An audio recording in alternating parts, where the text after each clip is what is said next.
সেইটাই তো ও না আমি ধোকলায় টক দই নিলাম, তখন বাড়ি চলো একটু বাজার করে সঙ্গে চলে গেলাম। থেকে এলাম তো কি বাজার করলাম না করলাম তোরা তোমাদেরকে দেখাই।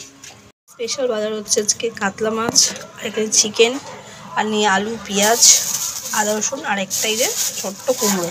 আর ব্রেকফাস্টে এই যে এটা কি জানো তোমরা, কেউ বলতে পারবে? এটার নাম হচ্ছে ধোকলা। এটা হচ্ছে একটা মারওয়াড়ি ব্রেকফাস্ট। তো এটা আমাদের খুব ভালো লাগে, এখানে মিষ্টির দোকানে পাওয়া যায়, সেজন্য এটা নিলাম। আর এই যে সাথে দুটো চাটনি দেয়, একটা তেঁতুলের চাটনি আর একটা ধনেপাতা আর কাঁচা লঙ্কার চাটনি। তো এই যে মিস্টার হালদার এখন সার্ভ করছে, ছেলেকে দেবে, নিজে খাবে। তো চলো ব্রেকফাস্ট করে নিই, এগুলো ধোয়াধুয়ি করে নিই, তারপর দেখাচ্ছি কী রান্না করছি না করছি। তো এখানে আমার সমস্ত মাছটা ভেজে তুলে নেওয়া হয়ে গেছে। আর এই যে কড়াতে আমি এখন গরম তেল দিয়ে দিচ্ছি, ওই তেলটা। তো এবার ওই তেলের মধ্যেই আমি যে এলাচ, লবঙ্গ, দারচিনিটা দিয়েছিলাম ওটা আমি ফোড়ন।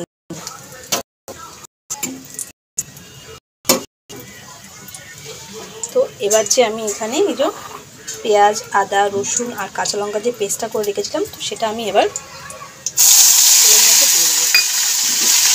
দিয়ে আমি এটাকে একদম খুব ভালো করে হালকা আছে একদম লো ফ্লেমে এটাকে আমি কষাতে থাকবো। তো যে পেঁয়াজ, আদা, রসুন সমস্তটাই কাঁচা আছে, তো এটাকে একটা আমি মিডিয়াম ফ্লেমে এটাকে আমি কষাতে থাকবো। তো মশলাটা বেশ আমার অনেকটাই কষে এসছে, আর তেলও ছেড়ে দিয়েছে। আদা, রসুন, পেঁয়াজ আর কাঁচা লঙ্কাটা অনেকটাই ভাজা ভাজা মতন হয়ে গেছে। তো আমি এর মধ্যে এবার দিয়ে দেবো হচ্ছে জিরে গুঁড়ো আর আন্দাজ মতন নুন। আমি আবারও খুব ভালো করে তোমরা গুঁড়ো দিতে, বাট আমি ওই কাতলাতে ওগুলো ব্যবহার করি না, তো সেগুলো আমি এখানে দিলাম না। তোমরা যদি চাও সেটা অবশ্যই দেবে। তখন জিরেটা আর নুনটা দিয়েও আমি আবারও খুব ভালো করে এটাকে কষাতে থাকবো। তো দেখো আমার সমস্ত মশলা দিয়ে খুব ভালো করে কষানো হয়ে গেছে, তেলটাও ছেড়ে দিয়েছে। তো এবার যে আমি আগে থেকে যে ফেটিয়ে রাখা টক দইটা ছিল, এটা আমি এবার এর মধ্যে দিয়ে দেবো। দিয়ে আমি এটাকে ভালো করে এখন মিক্স করে নেব।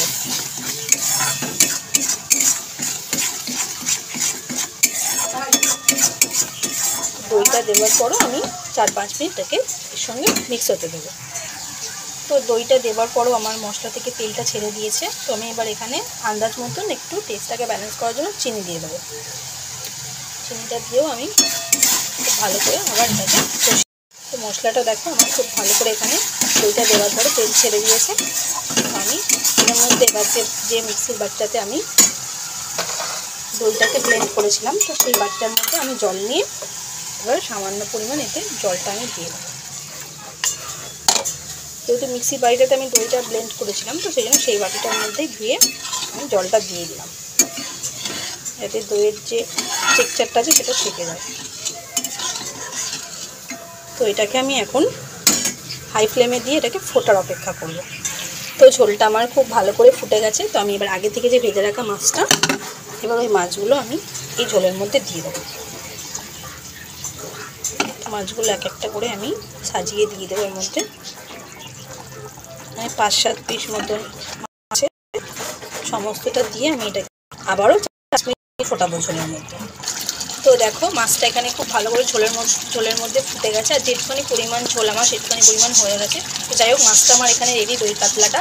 চলো নামিয়ে নিই। আর এইভাবে যদি রেসিপিটা তোমরা বানাও, তুমি যদি ভালো লেগে থাকে তো বানিও, আর এইভাবে বানালে খুব ভালো লাগবে। খুব ইজিভাবে আমি করলাম। আর দেখো কালারটা কিন্তু আমার হোয়াইটই আছে। তো চলো দই কাতলাটা নামিয়ে নিই। তো আরেকটা তোমাদের সাথে রেসিপি শেয়ার করবো, সেটা হচ্ছে চিকেন দো পেঁয়াজা। তো চলো সেটাও বানাবো। তো এই চিকেন বানানোর জন্য কী লাগবে, তো এখানে চিকেন দো পেঁয়াজা বানানোর জন্য লাগবে আমাকে, আমি বোনলেস চিকেন নিয়েছি, তাহলে উইথ বোনও নিতে হবে। আর লাগবে পেঁয়াজ কুচি, টমেটো, এখানে টমেটো রসুনের আছে, টক দই আছে, মশলাতে লাগছে হচ্ছে হলুদ, গুঁড়ো লঙ্কা, জিরে, নুন, গুঁড়ো চিনি, দেবে জিরে, আর আছে গোটা গরম মশলা। ধনে আমি মানে শুকনো ধনে আর কি মধ্যে গরম মশলাটাকে আমি ক্রাশ করে নিয়েছি, পুরো একদম গুঁড়ো করিনি, একটু ক্রাশের আছে। আর এখানে লাগবে হচ্ছে আমার যেহেতু দো পেঁয়াজা, তো সেই জন্য দুটো ছাঁচি পেঁয়াজ আমি ছাড়িয়ে নিয়ে আর মাঝখান থেকে চিড়ে নিয়েছি। আর নিয়েছি 4 কোয়া রসুন, সেগুলোকেও আমি মাঝখান দিয়ে একটু করে চিড়ে দিয়েছি। আর এখানে কড়াতে আমি গরম বসিয়ে দিয়েছি। তো চলো এবার কীভাবে বানাচ্ছি সব আপনাদের সাথে শেয়ার করছি। তো তেলটা আমার গরম হয়ে গেছে। তো এই তেলের মধ্যে আমি এখন দিয়ে দেবো হচ্ছে গোটা গরম মশলা, আর হচ্ছে দিয়ে দেবো জিরে ফোড়ন। তো দিয়ে এটাকে মাপা, দেখেছো এলাচগুলো কি ফাটছে, আগের দিনও বলেছিলাম না এলাচটা খুব ফাটে। তো এবার আমি যে কুচানো পেঁয়াজটা ছিল সেটা আমি তেলের মধ্যে দিয়ে দেবো। দিয়ে এটাকে আমি এখন হালকা ভাজবো, কেন খুব এটাকে যেরকম জেনারেলি আমরা তরকারি করি যেভাবে নরম পেঁয়াজটাকে ভেজে পুরো নরম করি সেইভাবে কিন্তু নরম করবো না, যেহেতু দো পেঁয়াজ হবে পেঁয়াজটা একটু শক্ত শক্ত থাকবে। তো এটাকে আমি এখন হালকা করে আর কি জাস্ট এপিট একটু ব্রাউন কালার, মানে ব্রাউন কালারও হবে না, জাস্ট আমি এপিট একটুখানি নরম করে নেব। তো পেঁয়াজটা আমার যেই পরিমাণ নরম হওয়ার হয়ে গেছে, তো এবার আমি এর মধ্যে যে ধুয়ে রাখা চিকেনটা সেটা আমি এর মধ্যে দিয়ে দেবো। দিয়ে এটাকে আমি এখন খুব ভালো করে পেঁয়াজের সাথে এপিট করে ভেজে নেব।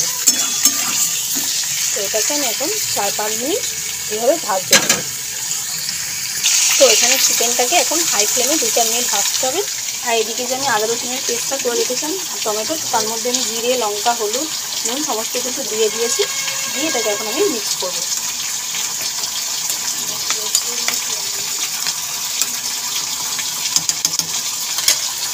তো চিকেনটা আমার এখানে যেই পরিমাণ ভাজা হওয়ার দরকার হয়ে গেছে, সেটার জন্য মশলাটা রেডি করে রেখেছি সেটা আমি এই চিকেনের মধ্যে দিয়ে দেবো। আর এখন আমি ফ্লেমটা একটু কমিয়ে দেবো। দিয়ে এই মশলাটাকে আমি খুব ভালো করে চিকেনের সাথে মিক্স করে দেবো। আর এই রান্নাতে আরেকটা জিনিস খুব একটা বিশেষত্ব কী বলো তো, এই রান্নাটাতে একটু জল দেওয়া চলবে না, আর জল ছাড়াই রান্নাটা খুব সুন্দর হয়ে যাবে। তেলের ওপরে পুরো রান্নাটা আর কি হবে, তেলের ওপরে মাংসতে যেটুখানি জুসটা বেরোবে সেই জুসের ওপরে। তো এটাকে আমি এখন খুব ভালো করে মিক্স করে দিলাম। তো দিয়ে এটাকে আমি এখন হতে দেবো।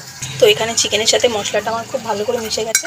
তো আমি আগে থেকে ধনে যেটা ক্রাশ করে রেখেছিলাম সেটা আমি দিয়ে দেবো মধ্যে। আর দিয়ে দেবো হচ্ছে ফ্যাটানো টক দইটা। দিয়ে আমি এই দুটোকে দিয়ে খুব ভালো করে এখন মিক্স করে দেবো। দিয়ে এটাকে আমি দিয়ে খুব ভালো করে এটাকে আমি চাপা দিয়ে দেবো। তো দইটা দেওয়ার পরে ফুটে উঠেছে। তো এবার আমি যে 4 কোয়া রসুনটা রেখেছিলাম তো সেটা আমি দিয়ে দেবো। আর যে 2টো পেঁয়াজ রেখেছিলাম সেই পেঁয়াজগুলোও আমি দিয়ে দেবো। দিয়ে এটাকে এরকম চেপে দেবো একটু, যে দইয়ের আর যে চিকেনের যে জলটা বেরিয়েছে সেটার মধ্যে দিয়ে আমি এটাকে এখন 5-7 মিনিট এইভাবে ঢাকা দিয়ে দেবো। তো পুরোটা এটা দইয়ের জলে আর চিকেনের জলে এটা কুক হবে। তো চলো ঢাকাটা খুলে দেখি এখন চিকেনটার কী সিচুয়েশান। তো দেখো এখনও বেশ অনেকটাই জল বেরিয়েছে। তো আমি এবার এটার মধ্যে একটু দিয়ে দেবো চিনির গুঁড়ো, তো টেস্টটা ব্যালেন্স হয়। দিয়ে এটাকে আমি আবারও একটু এদিক ওদিক করে, আর দেখো পেঁয়াজগুলো রসুনগুলো এই সময় দিয়ে দিয়েছি যাতে এগুলো একটু কুক হয়ে যায়। আর এগুলো যখন কুক হয়ে যাবে চিকেনের সাথে ভাতে মিশিয়ে খাবে না, বা পরোটা বা লুচির সাথে খাবে, এত অসাধারণ লাগবে। তো এটাকে আমি এখনও আরও একটু হতে দেবো। তো চলো 5-7 মিনিট হয়ে গেছে। এবার আমি ঢাকাটা খুলে দেখবো চিকেনটার এখন কী অবস্থা। তো দেখো এখানে যেটুখানি পরিমাণ চিকেনের আর দইয়ের জলটা ছিল পুরোটাই টেনে নিয়েছে, নেওয়ার পর সুন্দর তেল ছেড়ে নিয়েছে। আর এই যে দেখেছো পেঁয়াজটা সুন্দর নরম হয়ে গেছে। আর এই দেখো রসুনটা, এই দেখো খুব সুন্দর নরম হয়ে গেছে, তেলটাও বেরিয়ে গেছে। তো আমার চিকেন দো পেঁয়াজা ডান। খুব ইজিভাবে আমি এটা বানিয়ে নিলাম। তো তোমরাও এইভাবে ইজিভাবে চিকেন দো পেঁয়াজা বানিয়ে নিতে পারো। পুরো একদম খেতে যখন বানাবে মানে রেস্টুরেন্টের থেকে বেশি স্বাদ তো কম হবে না, এত সুন্দর টেস্ট হবে। আর এটা যদি উইথ বোনে করো আরও বেশি ভালো লাগবে। আমি এখানে আজকে বোনলেস দিয়ে বানালাম, তোমরা উইথ বোন দিয়ে করতে পারো, আরও খুব সুন্দর টেস্ট হবে আর খুব ভালো হবে লাগবে। আর বেশি চিকেন থাকলে পরিমাণটা, তো তোমরা চিকেনের মানে যে পেঁয়াজটা আর আমি গোটা রসুনটা দিয়েছি সেই পরিমাণগুলো বাড়িয়ে দিতে পারো। চলো এটা আমার এখন পুরো রেডি। এটা আমি এখন নামিয়ে নেব। দেখছো কালারটা সেই লেভেলের হয়েছে। তো আজকে কী রান্না করলাম, এটা হচ্ছে চিকেন দো পেঁয়াজা, আর এখানে হচ্ছে কাতলা মাছের কালিয়া। আর যে দুজন খেতেও বসে গেছে। আর আজকে দেখছো কলা পাতা দিয়ে বসে গেছে। চলো এখন আমি ভাতটা সার্ভ করে দিই।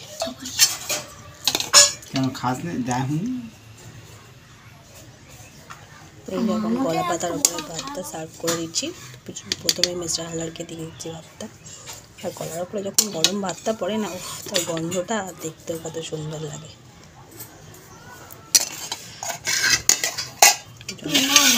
বাড়িকেও দিয়ে দিই হালকা ফালকে।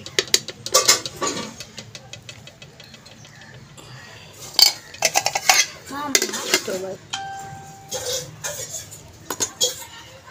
তোমাকে দিয়ে দেবো চিকেনটা? আমি নিচ্ছি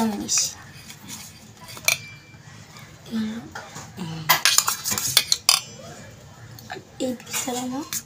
তো ওখানে বাবিনকে আমি 2টো পিস দিয়ে দিলাম। রসুন দেবো আমার? রসুন দেবো